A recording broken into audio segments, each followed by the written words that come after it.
Welcome to the Listen for Life podcast with Genevieve Richardson. Genevieve is a speech-language pathologist rehabilitating adults with communication challenges after a stroke or due to a neurological impairment. Get equipped with knowledge from experts in the field and professionals you need to know. We'll hear stories and experiences from others who are navigating life with aphasia. So, put your earphones in and take a walk outside. This isn't just a podcast. This is a community, a resource, and a support system. We're in this together. Do life. Good morning, everybody. Genevieve Richardson with Life Speech Pathology. Hello, Instagram. Hello, Facebook and YouTube. I am multitasking today because this is the launch of a big month. Why is it a big month? Well, it's October and the weather is changing, the light is changing.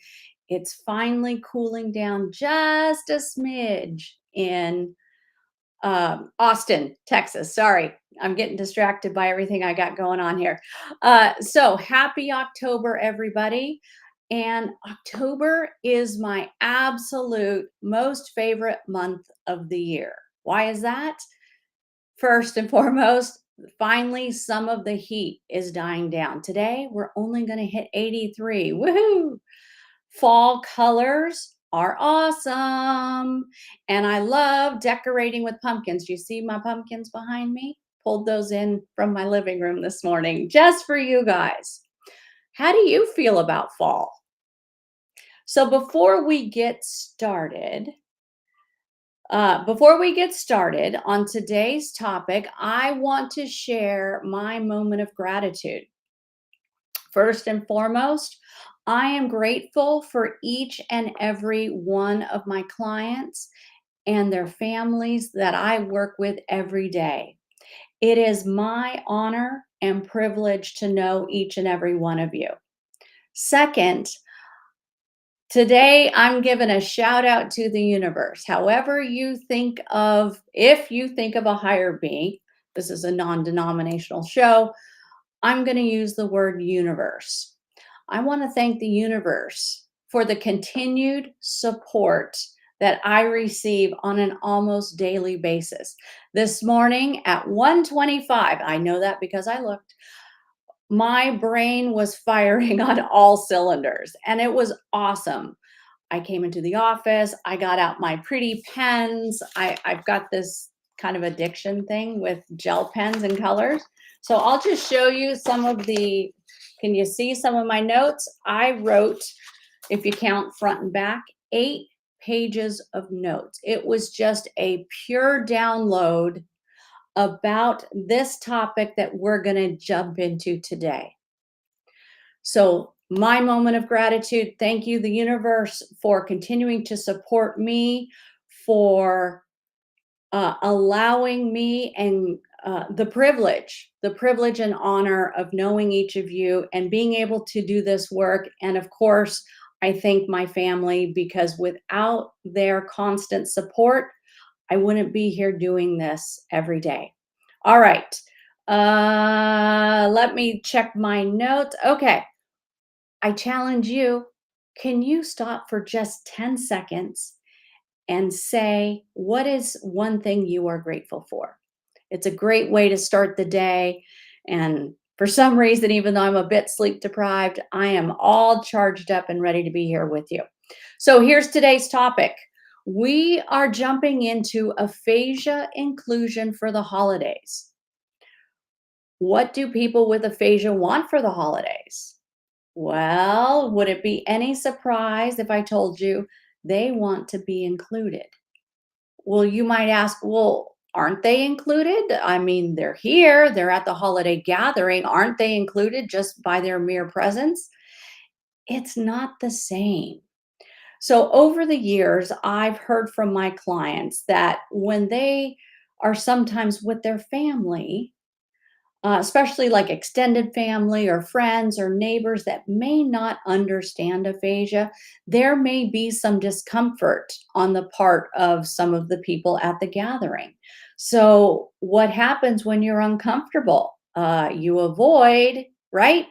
Think about a time when you were uncomfortable in a situation and you avoided it because you didn't know what to say, you didn't know how to act, you didn't know how to be. So think about a person with aphasia at a holiday gathering. There's 12 people and they inadvertently are sitting off on the periphery. No one's talking to them, they're not being included, they may not be able to say what they want to say, and they feel isolated. So this is why we're talking about aphasia inclusion. And I wanted to start this at the beginning of October because there's lots of things to consider. And I want to say I've thought through them all, but I am getting input from my clients and their families and each of you that are following, I'd very much love to hear what you have to say on the topic. So here are my goals for this series about aphasia inclusion. I'm going to bring you insights and the thoughts of the person with aphasia. We're going to go ahead and bust some aphasia myths. We're going to explore the good, the bad, and the ugly of the holiday season. Some of you may love the holidays. Some of you may be ambivalent towards the holidays. Some of you may detest the holidays. And that can come from a whole lot of different reasons. Also, I want to go ahead and tackle head on the concerns, worries, angst about the holidays, whether you are the person with aphasia or your loved one has aphasia. So, how are we going to do all of this? Over the next 4 weeks, I'm going to introduce you to 4 different real life people, not figments. 3 of these individuals will have aphasia, and each of their aphasias will be at a different level. One person will be more of a nonverbal level. One will be kind of in between where they can do some communication, they understand what's going on.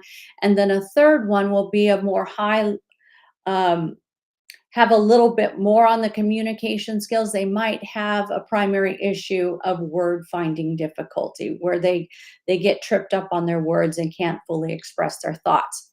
Then the fourth person I'm going to introduce you to is someone who has had a stroke. They don't have aphasia, they don't have a language impairment, but they have a speech impediment that impairs how their speech sounds when they talk.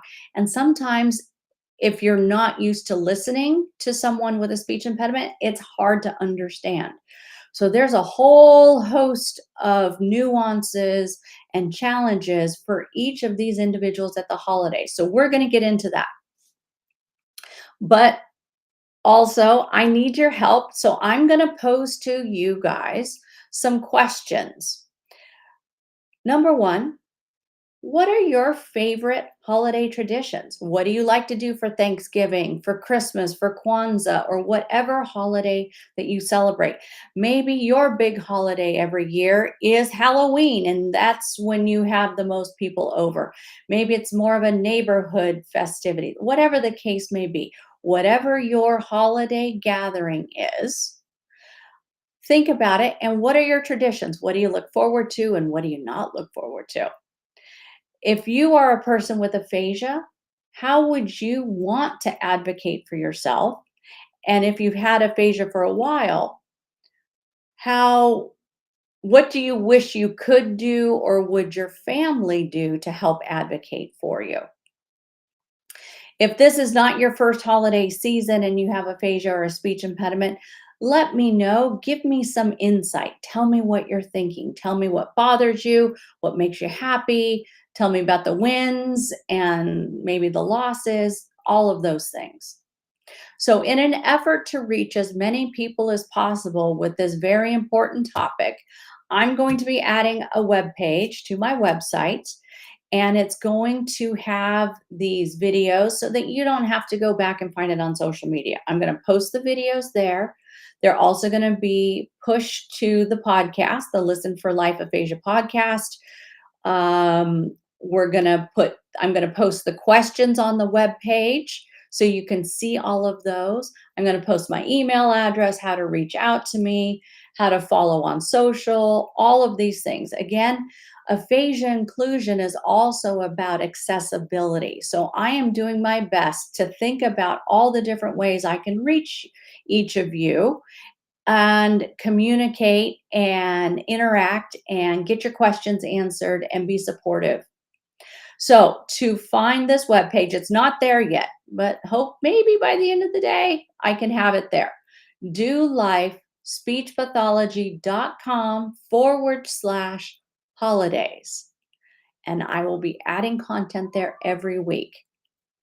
All right, let's get to the topic at hand. With a little bit of planning, preparation, thoughtfulness, it will go a long way to hopefully eliminating holiday stress, making memories, and only the best memories, of course, and connecting with family, friends, and acquaintances.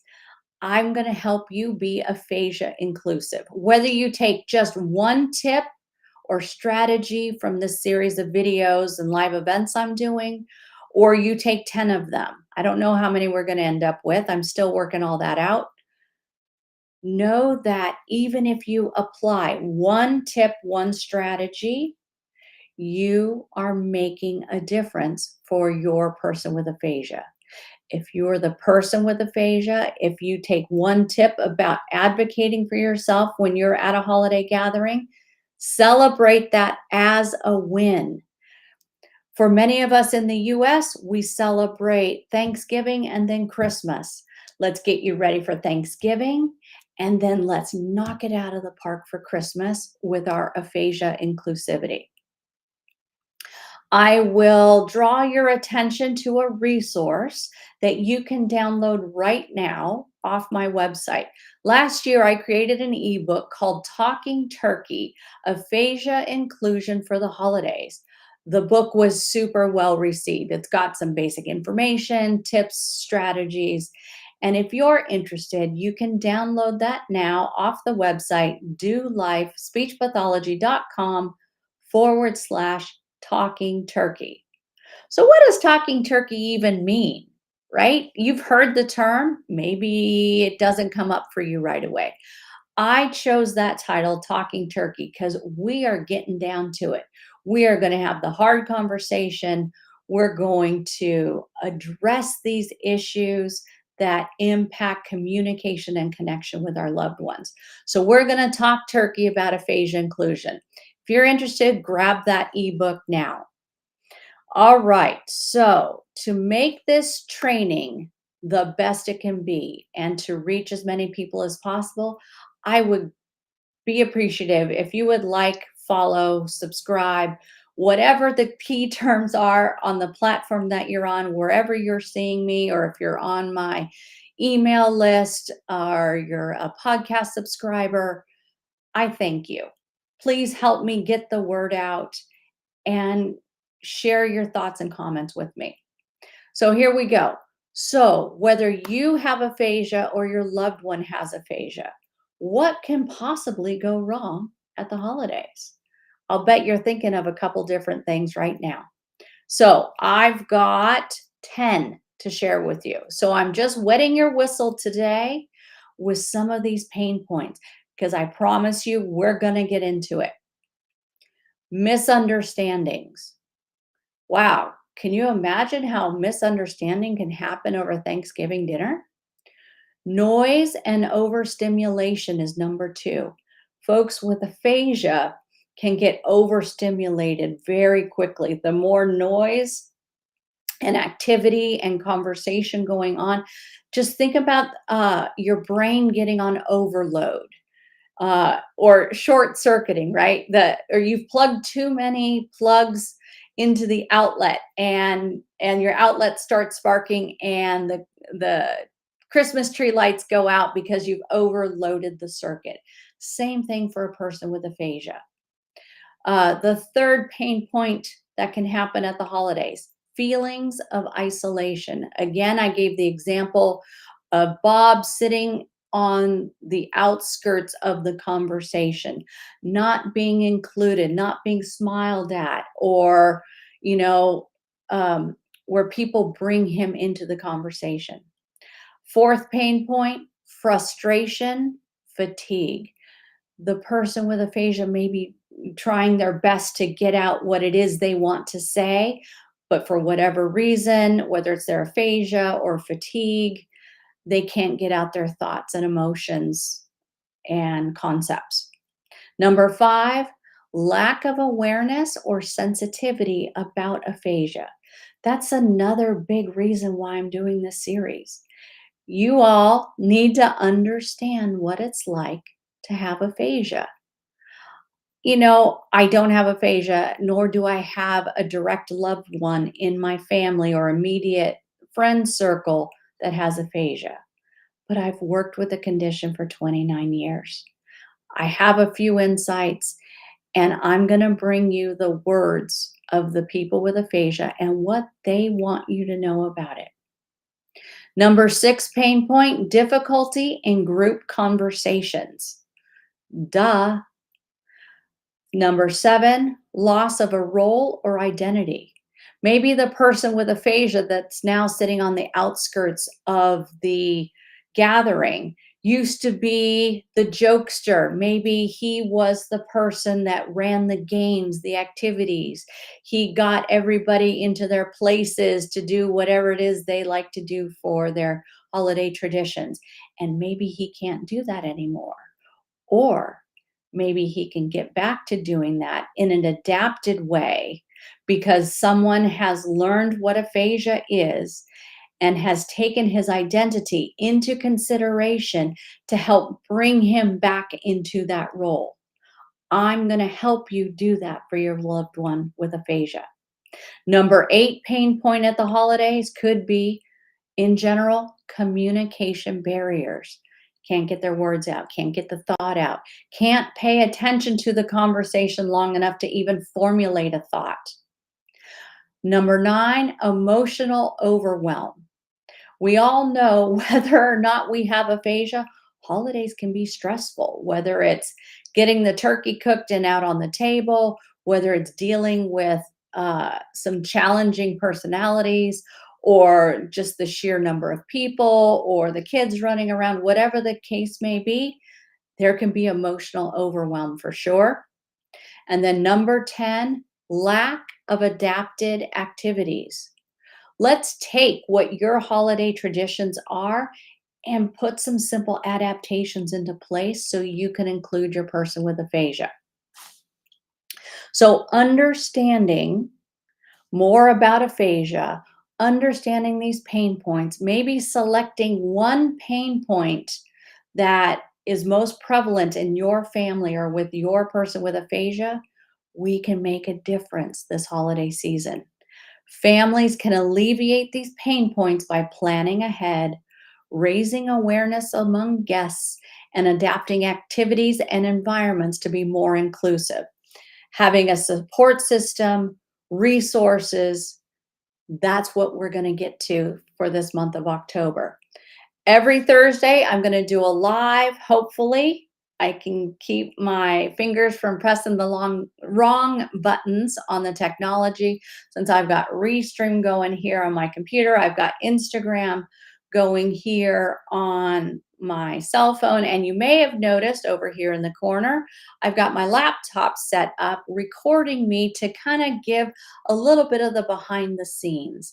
It's really interesting to me how social media is, and again, I'm still learning how social media loves the behind the scenes. So I'm catching a little B-roll. We'll see how it turns out on my laptop behind me. And speaking of sharing, who of you are old enough to recognize this line from a commercial from the 70s? When you tell two friends, then they'll tell two friends, and those people will tell two more friends, and so on, and so on, and so on. Do any of you recognize that old commercial? This is what I need from you, aphasia community.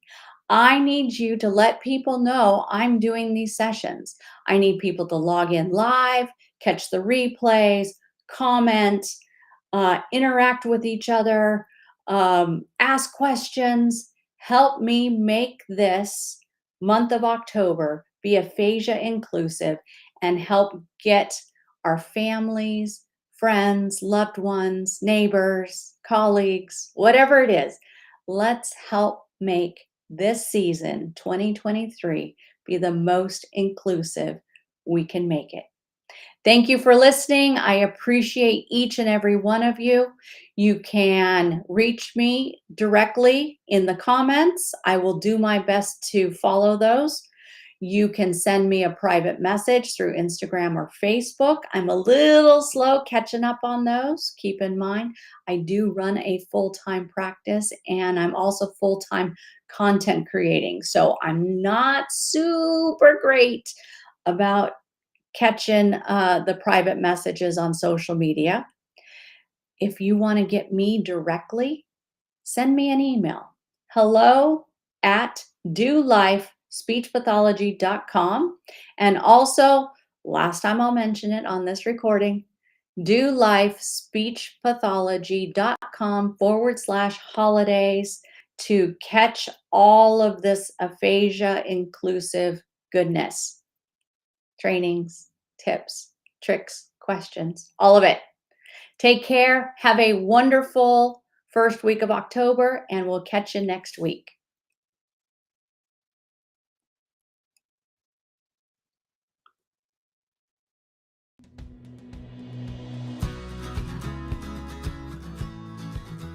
Thanks for tuning in to the Listen for Life podcast. We hope you feel empowered and supported. Head over to listenforlifepodcast.com to see the show notes with links and information from today's episode. Do you have a topic, a resource to share, or a guest recommendation? Inquiring minds want to know. Let us know in the comments section. Wishing you